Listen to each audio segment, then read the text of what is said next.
What are you doing to increase the talent density of your organization?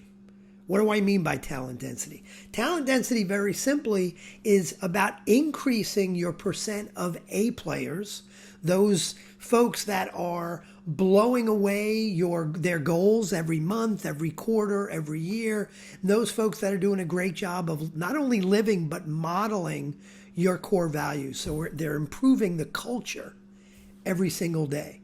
Improving talent density means increasing your percent of A players, decreasing your percent of C players. So I want to share with you 10 things that you need to be thinking about in order to increase your talent density. The first one, obvious one, is hiring.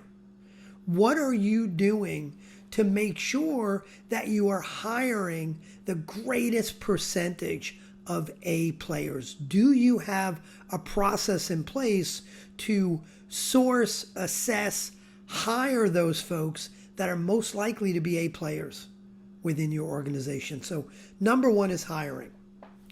Number two is coaching.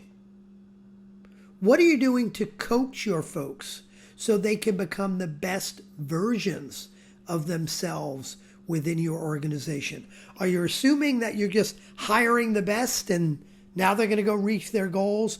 Or do you have a coaching process, a coaching framework that you put in place to give your folks the best one-on-one coaching? So number one was hiring. Number two is coaching. Number three is feedback. Feedback is different than coaching. Coaching is about asking questions to help folks become the best version of themselves. Feedback is giving people more directive feedback, more directive comments, more directive recommendations based on some things they've done well or things they haven't done well. What feedback process do you have in place? Do you give open, honest feedback frequently, or do you wait until a semi-annual or annual performance review? Fourth, it's about cutting the cord. How slow or how quick are you to make sure that C players, those folks that are holding your organization back because they're not productive enough or they're not living the core values, what process do you have in place to make sure you are cutting the cord on C players? That's number four. Number five is retention. What are you doing to make sure that you are keeping your best folks? What are you doing to re-recruit your best folks so they never want to leave? Number six, vulnerability.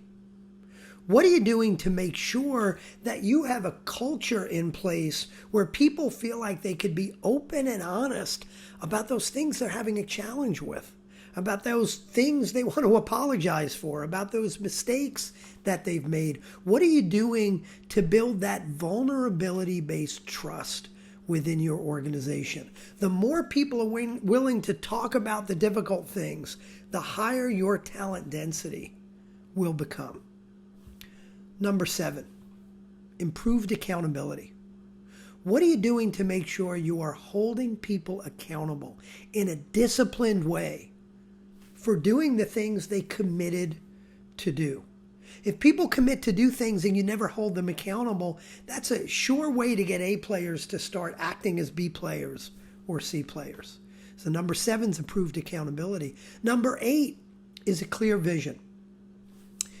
The clearer you can be on the vision for your organization, the better your best folks are able to make decisions without you in the room, the better able you're going to be as a leader to delegate, knowing that if people understand your vision, based on that vision, they're much more likely to make the right decision. So that's number eight. Number nine is have a clear set of core values that drive your behavior, that are non-negotiable. It's what is best, what's right, what's most noble about who you are. The same way that having a clear vision helps your folks make the right decisions, which is going to improve your talent density, a clear set of core values does the same thing, because it's being clear on those behaviors that are most important within your organization, you will see your culture improve, your talent density improve. And lastly, but critical, number 10 is talent assessments. How often are you assessing your talent? And by that, I don't mean an annual review process. I mean sitting down with your team, looking one level down within the organization and saying, who are our folks that are acting as A players, that are in the B category, that are in the C categories, and what could we do to move people from C to B, from B to A? Those assessments are so critical in making sure that you know where to focus and you're holding your leaders accountable. So those are 10 things to focus on to improve talent density.